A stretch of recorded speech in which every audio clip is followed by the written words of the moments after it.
In this video, we are going to talk about subspaces of Rn. This here is the overview slide that we will spend 5 minutes or less over, and then we'll go over each topic in detail with more examples. So to go over the overview slide first, a subspace of Rn is any set H in Rn that has three properties. So H, to be a subspace, first must have the zero vector. So the zero vector is in H. Second, addition must be closed. That is, if U and V are in H, then the sum of U plus V is in H. And then third, scalar multiplication must be closed. So if U is in H, then for each scalar C, then Cu is also in H. If these three conditions are met, then H is considered a subspace of Rn. And we will do several examples of this. The next topics we will cover are of column space and null space. So the column space, designated or denoted column space of A, is the set of all linear combinations of the column vectors of A. So another way of saying this is the column space of A is equal to the span of the column vectors of A.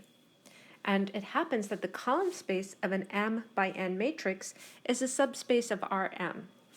Then also we have the null space of a matrix A is the set, and we designate it with null of A. It's the set of all solutions of the homogeneous equation Ax equals 0. So in other words, it's all the vectors x that get sent to 0. And we have this theorem that says the null space is a subspace. So the null space of an M by N matrix A is a subspace of Rn. Last, we will talk about a basis for a subspace. So a basis is a set that spans our subspace H and is also linearly independent. So in some sense, it's kind of the minimum set you need to span H. That's how I like to think of basis, and we'll do examples of that as well.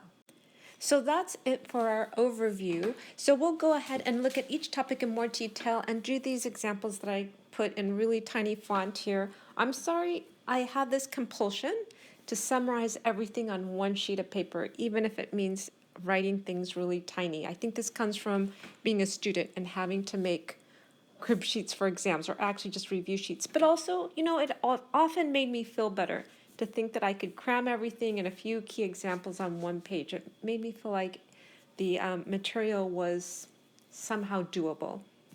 We will start with the definition of a subspace. So a subspace of Rn is any set H in Rn that has three properties. First, the zero vector is in H. Second, addition is closed. So if you have two vectors in H, then their sum is also in H. And last, scalar multiplication is closed. So if U is a vector in H, then C, a scalar times U, is also in H. Because this idea of subspace involves the definition of closed, or the concept of closure, I wanted to do a couple of examples of closure, not involving vectors, but just real numbers and integers. The first example involves real numbers. So the set of real numbers is closed under addition. In other words, if you have two real numbers, a and b, then a plus b, that's the addition here, is still a real number. But consider the real numbers with a different operation. So the real numbers are not closed under the square root operation. So -1 is a real number, but the square root of -1 is not real. That is, the square root operation will introduce numbers that are not real. In other words, the square root will introduce numbers that go outside the original set, and for that reason, it's no longer closed. The set has escaped our original set. Another example concerns the set of integers. So the set of integers is closed under multiplication. So in other words, if you have a, b that are both integers, then a times b is also an integer. However, the set of integers is not closed under the operation of division, because 1 and 2 are integers, but 1 divided by 2 is no longer an integer. So it is not closed under division. So with those ideas of closure, we're ready to do our first example with vectors. So v1 and v2 are in Rn, and H is the span of v1, v2. In other words, H is the set of all linear combinations of v1, v2. Then H is a subspace of Rn. To verify this claim, we need to verify 1, that the zero vector is in H, 2, that addition is closed, and third, that scalar multiplication is closed. To show the zero vector is in H, we start with the fact that we are given H is equal to the span of V1, V2, and so that means H is equal to all linear combinations x1 times V1 plus x2 times V2, where x1 and x2 are real numbers, they're scalars. Now we can set x1 and x2 equal to 0, because those are certainly real numbers. Then we have 0v1 plus 0v2 is equal to the 0 vector. And so we have shown that the 0 vector is in H. Next, we want to show addition is closed. So we're going to let vectors u and v be elements of H. So u then must be a linear combination of v1 and v2, and our vector v must be a linear combination of v1 and v2 because H is equal to the span of v1, v2. And so keep in mind that x1, x2, x3, or x4, any one of these four, or all of them, or anything in between, can be equal to 0. That's allowed too. But anyway, we have two vectors now that are in H, and we rewrote them as linear combinations of v1, v2. Now we need to look at u plus v and show that u plus v is also a linear combination of v1, v2, and therefore is also in H. So u1 plus v, u plus v, I rewrote u here as x1 v1 plus x2 v2, and I substituted this here for v, which is x3 v1 plus x4 v2. And then I can regroup these. I can group my v1 terms together and factor out my scalars. So I have this is equal to x1 plus x3 v1 plus x2 plus x4 v2. And this is just from algebraic properties of vectors. And therefore, I have, since this x1 plus x3 is a scalar and x2 plus x4 is a scalar, I have that u plus v is a linear combination of v1 and v2, and therefore u plus v is in the span of v1, v2, and therefore u plus v is in H. Last, I need to show scalar multiplication is closed. So I'm going to let u be in H. So u is a linear combination of v1, v2. Now I need to show that c, where c is a scalar or real number, c times u is also in H. So I'll write c times u. I'm going to substitute this linear combination of x1, x2 that's equal to u in for u. So I have c times x1, v1 plus x2, v2. Now I can multiply this x1, v1 vector and this x2, v2 vector by c, and then I can group my scalars together. And these two steps, which I did two steps on one line, are by the algebraic properties of vectors. And since c times x1 and c times x2 are both scalars, now I have this as a linear combination, which means cu is a linear combination of v1, v2, which means cu is in the span of v1, v2, which means cu is in H. And I am done showing that H is a subspace of Rn. So here is the example we just did. So we can have this next example. If v1 is not 0 and v2 is a multiple of v1, then v1 and v2 simply span a line through the origin. So a line through the origin is another example of a subspace. You can picture this geometrically. I did a picture in R2. So v1 is not 0, v2 is some multiple, so it lies along the same direction as v1.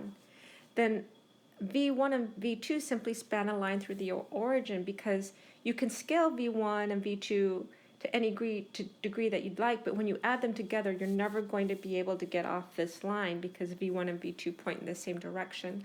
Algebraically, I just said that we have v1 and then v2 is equal to some scalar multiple c times v1. So the span of v1 and v2 is equal to a scalar x1 times v1 plus a scalar x2 times v2, but v2, I should have written v2 here, but v2 is equal to c times v1. So this here is v2. I should just write that. This is, this part here is v2. And then algebraically, then I can keep my scalars together or group my scalars together and get x1 plus x2 times c times v1, which is still that's what basically the span of v1 and v2 look like. It's still a scalar multiple of v1.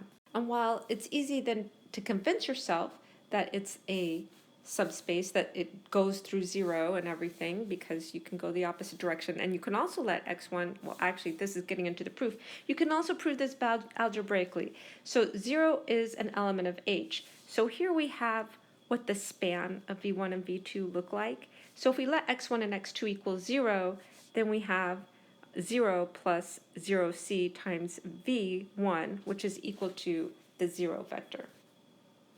Second, we can show that addition is closed. So if we let u equal to our v1, v2, so x1 plus x2c v1, and v is also of this form, but of course v might have different scalars, so we're going to call those x3 plus x4 times c v1. Those are both in H. Then we're going to see what happens to u plus v. So here I have u rewritten as x plus x2 c v1, and I have v rewritten as x3 plus x4 c v1. But I can regroup, because this is properties of vector addition, I can regroup these. So I have x1 plus x3, that's my scalar. Then I have c times the new scalar, x2 plus x4, and I still am multiplying by v1. So I still have something that is in the proper form to be an H. Last, I can show scalar multiplication is closed. Again, I'm going to let u be an H, so it has the form x1 plus x2c times v1. Then I multiply by a scalar d. D is a scalar, a real number. So d times x1 plus x2c v1 is equal to dx1 plus dx2c times v1. So since dx1 is a scalar, dx2 is a scalar, then this form is still in H. As I said, for some people, it might be easier just to see this graphically in 2 dimensions, so that when you have v and then all the scalar multiples of it, that one of the scalar multiples is going to be the origin 0, and then 2, as you can keep scaling these vectors and then adding them together, but you're not going to get anything off the line. So it's definitely closed, and it definitely runs through a line through the origin. And then last is the example, a line that is not through the origin is not a subspace. And the most obvious thing is it doesn't contain the 0 vector, so it can't be a subspace. So this right here, it doesn't satisfy the first condition. It also doesn't satisfy the second condition. Let v be on the line. The negative v is also on the line, right? Because a line through the, not on the origin. So the line also goes both directions. If you're going in the positive direction, it should also go in the negative direction. But v plus negative v is equal to 0, but it doesn't go through the origin. So this is not on the line, so 0 is not in the subspace. So it also fails the second condition here. But either one, you don't need 2. You just need 1. Either one of these conditions on its own is sufficient to say that this is not a subspace. And then our next example is for v1, v2 up to vp and Rn. The set of all linear combinations of those vectors is a subspace of Rn. And this proof is similar to our first example. In our first example, we only had 2 vectors. Here, this is just a generalization of example 1. So we can refer to the span of v1 up to vp. So we said that it's a subspace, so we can refer to the span as a subspace spanned by our p vectors. Our next example is to show that Rn is a subspace itself, and to do that, we're going to check the 3 conditions. To show that the 0 vector is in Rn, so for example, if n is equal to 3, then we know that 0, 0, 0 is a vector in R3, and in general, if we're in Rn, then the vector with n zeros is in Rn. Next, we would look at addition to see if addition is closed. So if we have u and v in Rn, then we'll notice that u plus v is also in Rn. And to illustrate that, we have if u is equal to x1, x2 up to xn, and v is equal to y1, y2 up to yn, when we add them component by component. So we still get a vector of length n, which is in Rn. And last, we want to show that scalar multiplication is closed. So if we have a vector u in Rn and c, which is a scalar, then c times u is still in Rn. So kind of looking at sort of this pictorially or with a little illustration. So if u is equal to x1, x2 up to xn, and we multiply by a scalar c, we just multiply c by each component, so we still get a vector of length n. So that vector is still a vector in Rn. And these three conditions have shown us that Rn is a subspace itself.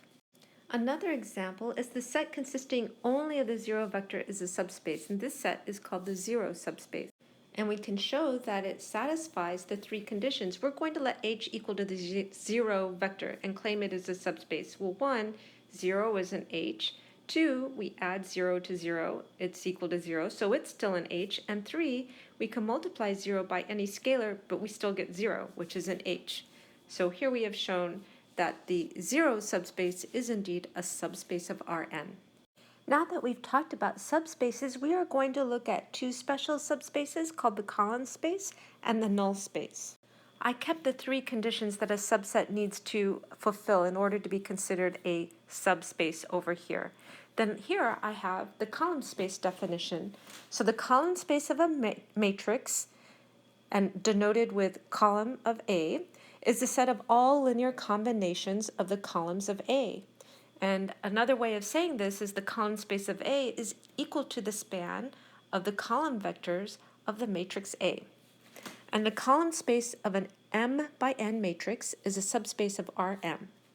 The best way to get a feel for this is by an example. So we're going to determine whether the vector b over here, which is 3, 3, negative 4, is in the column space of matrix A, which is the matrix with columns 1, negative 4, negative 3, negative 3, 6, 7, and negative 4, negative 2, 6.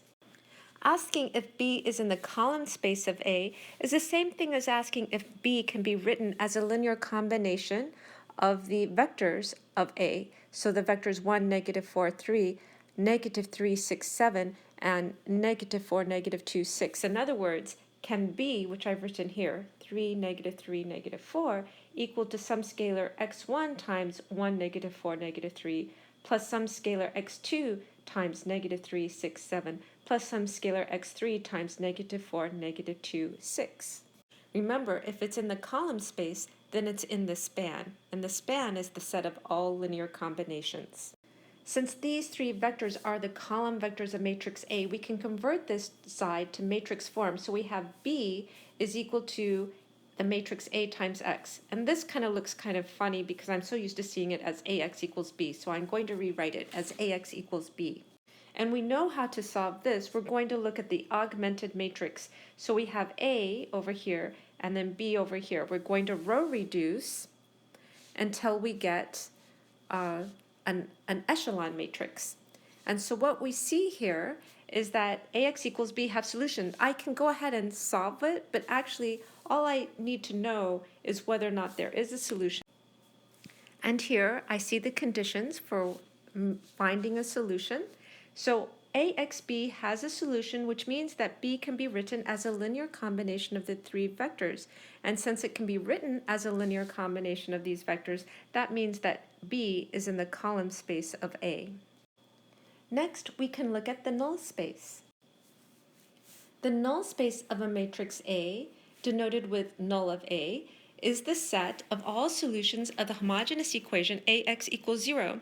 So if you think of A as a mapping from Rn to Rm, then A takes elements from Rn over to Rm, and all the things that get mapped to 0 would be considered the null space.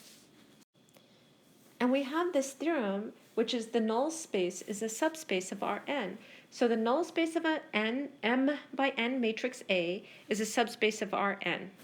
Equivalently, the set of all solutions of a system AX equals 0 of M homogeneous linear equations and N variables is a subspace of Rn. And we're going to do a proof of this theorem. And not surprisingly, there are three parts of this theorem. First, we need to show that the null space of A contains a 0 vector. Next, we need to show addition is closed. And last, we need to show scalar multiplication is closed. So first, the null space contains a 0 vector. That's not too hard because A times the 0 vector is equal to the 0 vector. So it satisfies this condition here. Where is it here? That it's all the solutions of AX equals 0. So to show addition is closed, we're going to assume that vectors u and v are in the null space of A. In other words, A times u is equal to 0 and A times v is equal to 0. So now we want to consider, is u plus v also in the null space? In other words, does A times u plus v equal 0? So we're going to consider A of u plus v, which, because matrix multiplication is linear, is equal to AU plus AV, which is equal to, because u and v are in the null space, 0 plus 0, which is equal to 0. So addition is closed. And last, we're going to show scalar multiplication is closed. We're going to let v be in the null space. So that means A times v is equal to 0. And the question is CV also in the null space? In other words, does A of CV equal 0? So we're going to consider A of CV, and because matrix multiplication is linear, that means we can pull out the constant C, and we have AV. But since V is in the null space, AV is equal to 0, so C times 0 is the 0 vector, so we have shown that scalar multiplication is closed. And then we have shown that the null space of a matrix is a subspace of Rn. We'll do some more examples of the null space and column space in a minute, but we're going to first talk about a basis for a subspace. So a basis for a subspace H of Rn is a linearly independent set in H that spans H. So the two key points are, 1, that they're linearly independent, and 2, that they span. The example I like to think of when I talk about bases is the set of all colors. And so in this case, we're not talking about a subspace of Rn, but we're talking about a basis for the set of colors. And this works really well when you're talking about colors as wavelengths, but I'm going to, I don't know, just because it's more physical, I'm going to think about just like paints, physical paints that you put on a paintbrush. And I'm going to think of red, yellow, and blue. My understanding is that these primary colors will make any other color. I don't exactly know how it makes white, but let's pretend like, well, maybe it's the absence of red, yellow, and blue that makes white. So we're going to assume all colors can be made with red, yellow, and blue.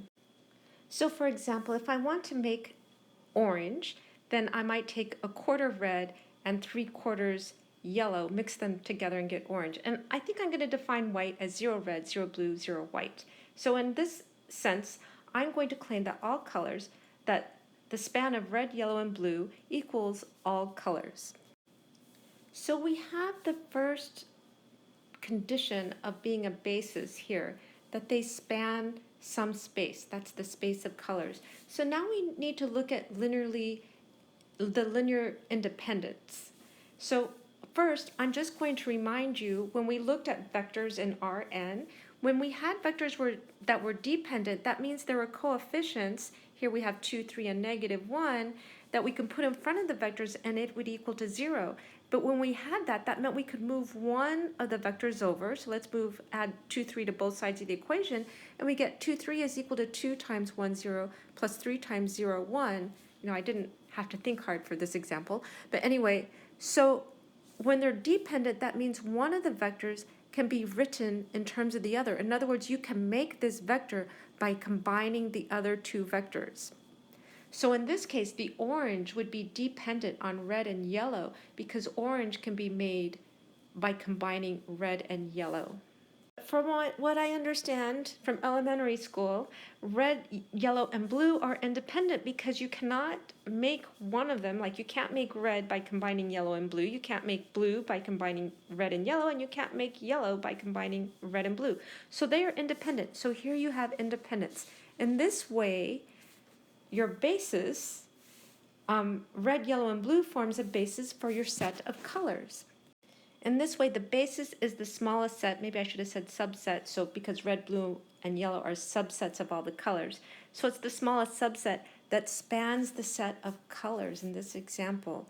And it's the smallest because this linear independence condition gets rid of all the redundancy. It gets rid of all the extra. So in other words, your basis is kind of small, but just as powerful as anything. So, you know, if you and I went out to go painting and we wanted to paint the landscape, but we wanted to make sure we had all colors possible. You know, if we're good at mixing colors, then really all we need to take is red, blue, and yellow, because that's a basis. That's not to say we can't have more colors, like maybe we want to take purple because we don't like mixing purple. That'll still span the set, but it's not a basis. It's not the bare minimum. It's not the smallest set we can take and still paint and mix, theoretically at least, any color that we want. Now we're going to go back to bases of that are for subsets of Rn. So the first example of basis for Rn is the columns of an invertible n by n matrix form a basis for all of Rn. To show this is true, I'm going to use the invertible matrix theorem from a previous video. So here we have A as an invertible matrix, so that's this statement here. So the following statements are all equivalent. If this is true, then all of them are true. So I could use then the columns of A span Rn. So that will give us the span. Well, we need to make sure that the column vectors are linearly independent, but we also have this here. The columns of A form a linearly independent set. So we have our two conditions to be a basis. So we have shown that an invertible matrix forms a basis for Rn. Our next example of a basis is the standard basis for Rn, is E1, E2 up to En. If you recall, E1, E2, E3, those are the unit vectors that have zeros in all entries except for whatever this subscript is. So E1 looks like 1, 0, 0. E2, all zeros except for the second entry here. E3, all zeros except for the third entry. So for example, for R3, E1 is equal to 1, 0, 0, E2 is 0, 1, 0, and E3 is 0, 0, 1. To show that that E1, E2, E3 is a basis for R3, first we need to show that they span. So given a vector B and Rn, which we'll represent with B1, B2, B3, we can show that B1, B2, B3 can always be written as a linear combination of E1, E2, E3. In fact, it's B1 times E1 plus B2 times E2 plus B3 times E3. To show they are linearly independent, you kind of can see that by inspection, or you can go the long way and show that, or the technically correct way, that Ax equals 0 has only the trivial solution, or you can use the invertible matrix theorem, because here we have A is then row equivalent to the identity matrix, which means the columns form a linearly independent set, or here, the equation Ax equals 0 has only the trivial solution.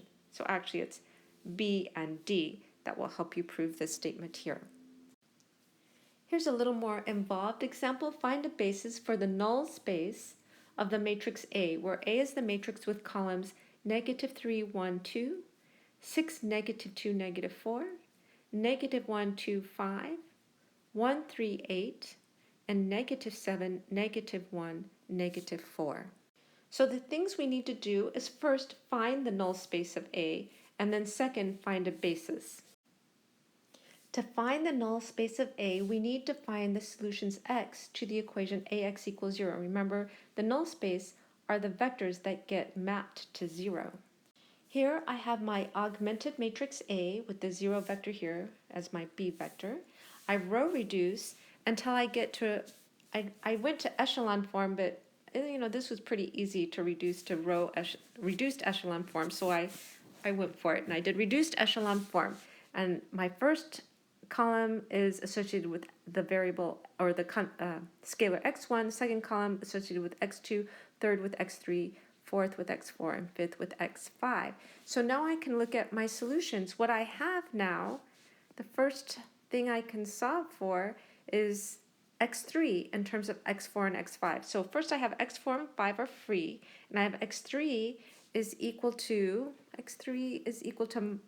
plus 2x5 minus 2x4. So I have that written here. Now over here for x1, I can solve in terms of x4 and x5, but I also need to solve in terms of x2. So x2 is also free. So x1, moving all of these over, is 2x2 plus x4 minus 3x5. So I have that written here. So these are the conditions that I have solutions. I'm going to write these conditions on my x1, x2, x3, x4, and x5 in terms of a vector. So my x1 is equal to 2x2 plus x4 minus 3x5. So that's what I write here for my first coordinate. It's equal to 2x2 plus x4 minus 3x5. Then my second coordinate is free, so I'm just going to write x2. My third coordinate is equal to 2x5 minus 2x4. So I have my minus 2x4 minus, minus 2x4 plus 2x5. And then x4 and x5 are free, so I simply write them down. Now I'm going to break this up because I want a basis.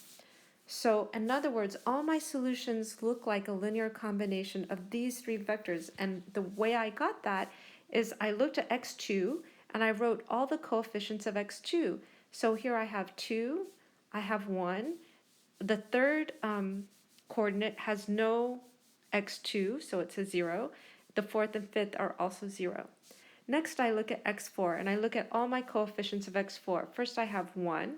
Here I have no terms of x4, so I need a 0. I have a minus 2. I have a 1. Again, no terms involving x4, so that's 0. And then last, I look at x5 and all the coefficients of x5. Here I have a minus 3. My second coordinate has no terms, so that's 0. Here I have 2 times x5, 0 times in the fourth coordinate, and then last I have 1. So all of my solutions are of this form here. You can if you multiply out these x2 times this vector, x4 times this vector, and x5 times this vector and add them together, you're going to get this, which is exactly based on these conditions. So all of my solutions are linear combinations of the three vectors 2, 1, 0, 0, 0, 1, 0, negative 2, 1, 0, and negative 3, 0, 2, 0, 1. I have shrunk and moved up my matrix row operations here, as well as summarized our basis for the null space so that we have some room here to do a sanity check. And by sanity check, I mean a quick check of our understanding of our solution, as well as just making sure if we plug in a quick example that at least for one case, the calculations check out, and so it gives us some confidence that we didn't make some algebraic or addition error, arithmetic error along the way. So I'm going to choose, since x2, x4, and x5 are free, I'm going to choose x2, x4, and x5 equals 1, and I'm going to come up with a solution. In other words, I'm going to have my 2, 1, 0, 0, 0 times 1, and my 1, 0, negative 2, 1, 0 times 1, and my negative 3, 0, 2, 0, 1 times 1. I'm going to add them together, and I get the vector 0, 1, 0, 1, 1. So this vector here is a linear combination of our bases.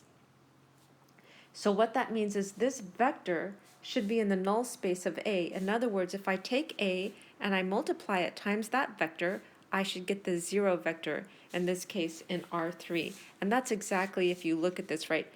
Doing the matrix multiplication, I'm going to multiply the first row times this column. I'm going to get 0. Then I have 6 plus 0 plus 1, so I have 7.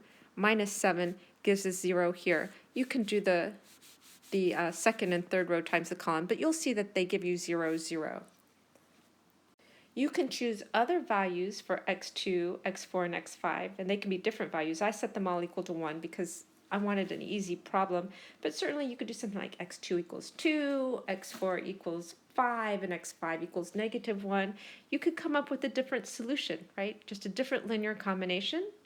Find out what the vector is, multiply A times that vector, and hopefully you'll get the 0 vector. But all our solutions to AX equals 0 look like linear combinations of these three vectors. So we've done this first part, was to show what the null of A looks like, but now we need to find a basis. So we said that this null is spanned by these three vectors, right? So all the solutions are linear combinations of these three vectors. So these three vectors span, but are they linearly independent? So I made some more space. Here I kept my three vectors that span my null of A, and I want to know, will they span it? Are they independent? But we know how to figure out if three vectors are linearly independent.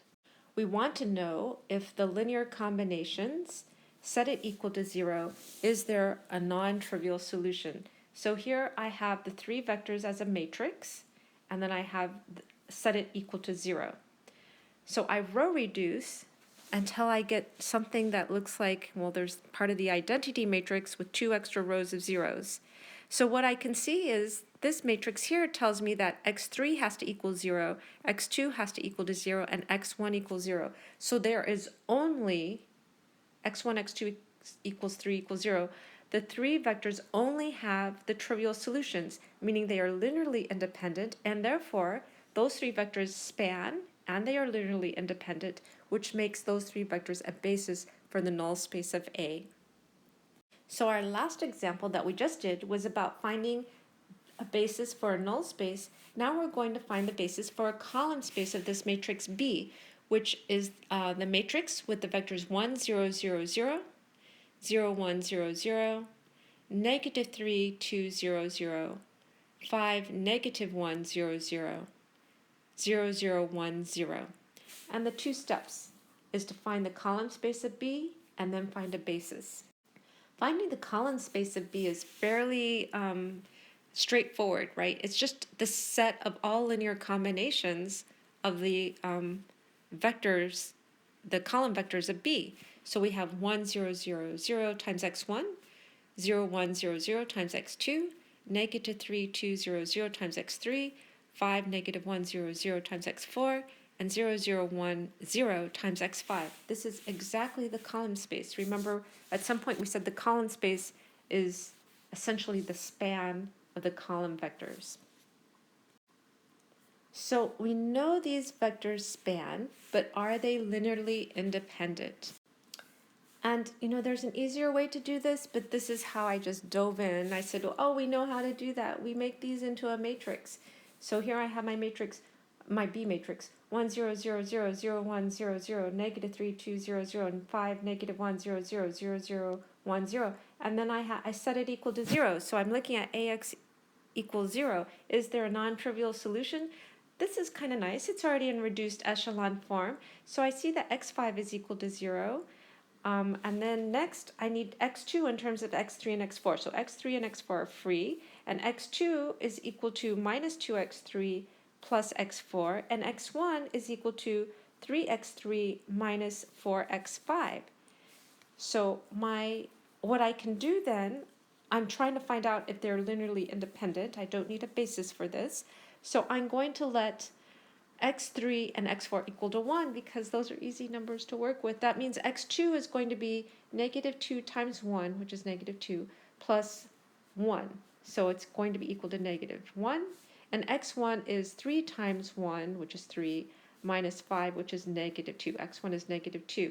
So what I have then is a solution to this homogeneous equation, meaning if I plug in negative 2 in front of the first vector, 1, 0, 0, 0, I plug in negative 1 in front of the second vector, 0, 1, 0, 0. I'm going to plug in 1 in front of the third vector, negative 3, 2, 0, 0. A 1, because that's what x4 is equal to, in front of the fourth vector, 5, negative 1, 0, 0. And that will give me 0, 0, 0. Well, that means I can write, and I just chose arbitrary. You could have written 5, negative 1, 0, 0 on this side, but I chose this to stay on the left-hand side of the equation. I moved this vector over to the right-hand side. I moved the 5, 1, 0, 0 to the right-hand side, and I moved the 0, 1, 0, 0 over to the right-hand side. And I expressed negative 3, 2, 0, 0 as a linear combination of the other three vectors. In other words, this vector is dependent on these three, which means that the span of the five vectors, the 5 column vectors of B is equal to the span of the 4 column vectors. And what I did is I threw out the negative 3, 2, 0, 0, because that one I didn't need in my span for a basis because it's dependent on these others. And as I said, you could have decided to throw out 5, negative 1, 0, 0, because you could have solved for 5, negative 1, 0, 0 is equal to, and then moved these all over to the other side of the equation. But you can just choose one. But now the question of these 4, are these still independent? And I can go through this thing again where I try to set, this being a, x equals 0. But the other thing, and I could have done this way back here, is I can notice that this is 1, 0, 0, 0, 0, 1, 0, 0, 0, 0, 1, 0.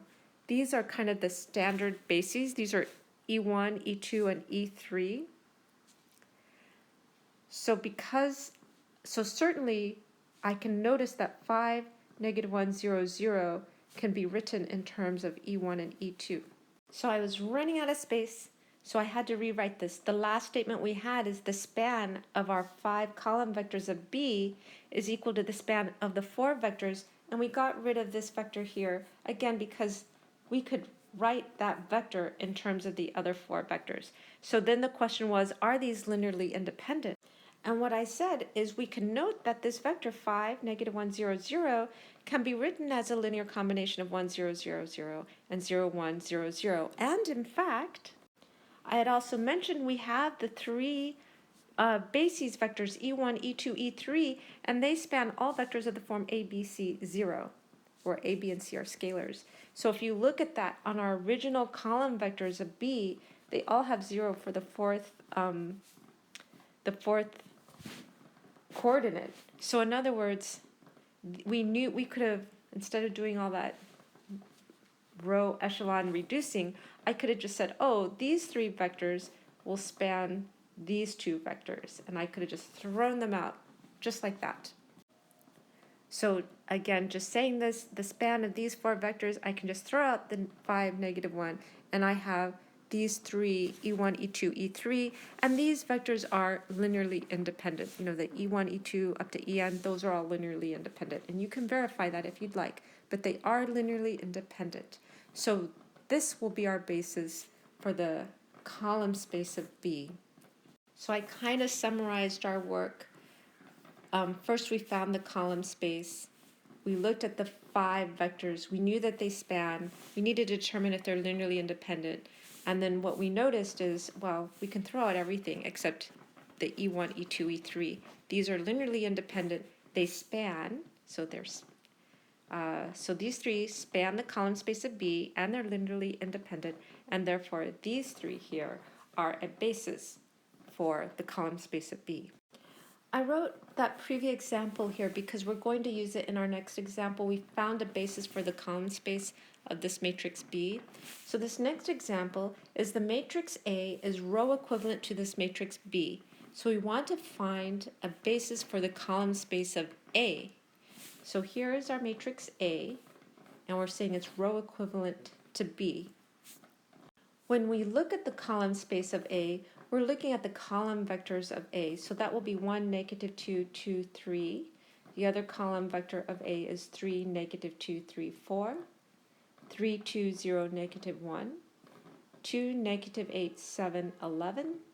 And -9, 2, 1, -8. So the column space are the linear combinations, all the linear combinations. So obviously, or I shouldn't say obviously, so these 5 vectors will span the space, but when we're looking for a basis, we want linearly independent set. So we're going to row reduce this, with the 0 as our solution, our B vector. We're going to row reduce it, and we're going to get the matrix B because we are told that A is row equivalent to B. So looking at B, or we can look at the previous example, we have x5 here is going to be free, x3 and 4 are free, x2 is equal to minus 2x3 plus x4, and x1 is 3x3 minus 5x4. Again, this is just like what we did before. If we let x3 and x4 equal to 1, then x2 will equal to -1. I think this is x1 is equal to -2. So we can write this now, instead of in front of the column vectors of B, we're going to write them in front of the column vectors of A. So we'll have my -2, that's x1, times the first column vector of A, 1, -2, 2, 3. X2 is -1, so -1 times the second column vector of A, 3, -2, 3, 4. Then we have x3 is equal to 1, so 1 is here. I didn't write it because, 1 multiplied, times the third column vector of A, which is 3, 2, 0, -1. And then we have x4 is equal to 1 times 2, -8, 7, 11. And then we have x5 is 0. So 0 times our last column vector, negative 9, 2, 1, negative 8. And we set that equal to 0. And so what you can see is you can certainly pick one of these vectors. I think last time we picked the third vector to write in terms of the other, no. Yeah, I think we picked, I don't know, the fourth vector to write in terms of the other ones, right? We can keep this 2, negative 8, 7, 11. We can move this over to the other side and these three vectors over the other side. And you can see that 2 can be written as a linear combination of these three vectors. So these vectors are dependent, just like when we worked on B. For comparison, I wrote the same equations, the column vectors of B, and then I wrote the same values for x1, x2, x3, x4, and x5, and you can see that that's equal to 0, 0, 0. And so the fact that these two have the same coefficients, they equal 0, and here these are linearly independent, here these are these are linearly dependent, just like in B, they're linearly dependent. That is no accident because they're row equivalent. And so I summarize that here. Row operations do not affect linear dependent relations among column vectors of a matrix. So since B1, B2, B5 are linearly independent, and we showed that, B1, B2, B5, that was our E1, E2, and E3, they are linearly independent, that would mean A1, A2, and A5 should also be linearly independent. So here I have chosen A1, my 1, negative 2, 2, 3 over here, my second vector, A2, 3, negative 2, 3, 4 over here, and then what the E3 was over here, the fifth vector, negative 9, 2, 1, negative 8. This will be a basis for the column space of A. And one thing I'm going to warn you about, if you row reduce A to this matrix B, and then you find which rows are independent, and then you decide it's vectors, I'm sorry, not rows, but which vectors are independent, and you find it's vector 1, 2, and 5, when you're finding the basis for A, you have to go back and find the column vectors of A.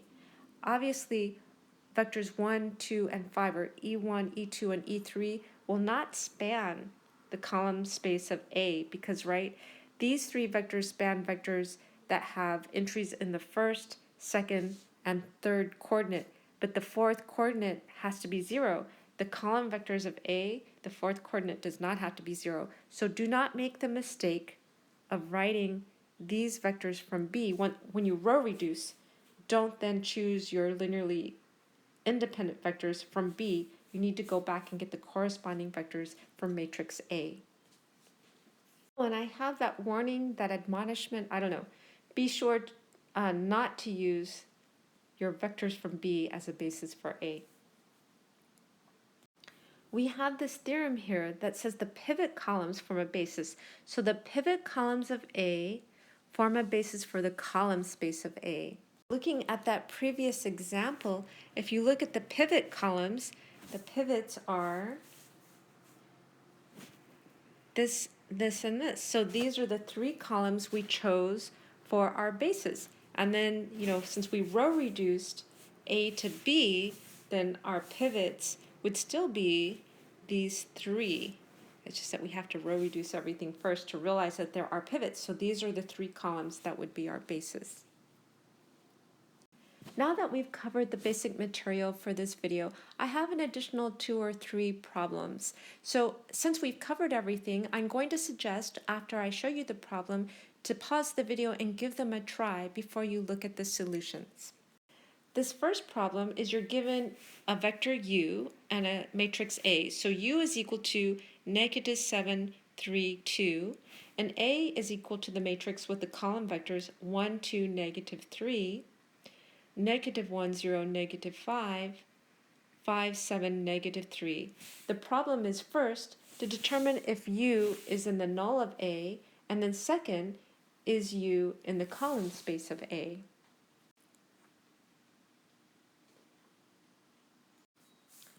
First, is U in the null space of A? So if U is in the null space of A, then by definition of null space, AU is going to equal to 0. So this is pretty straightforward. All I need to do is multiply AU and check and see if it's equal to 0. So I did this matrix vector multiplication, and I see I get the 0 vector. So the answer is yes, U is in the null space of A.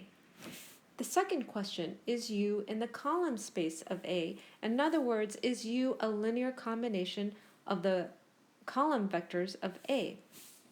So here I have, I can convert this to a matrix equation where I have A times X is equal to U. So this is U. So my augmented matrix is going to be A and then the U vector.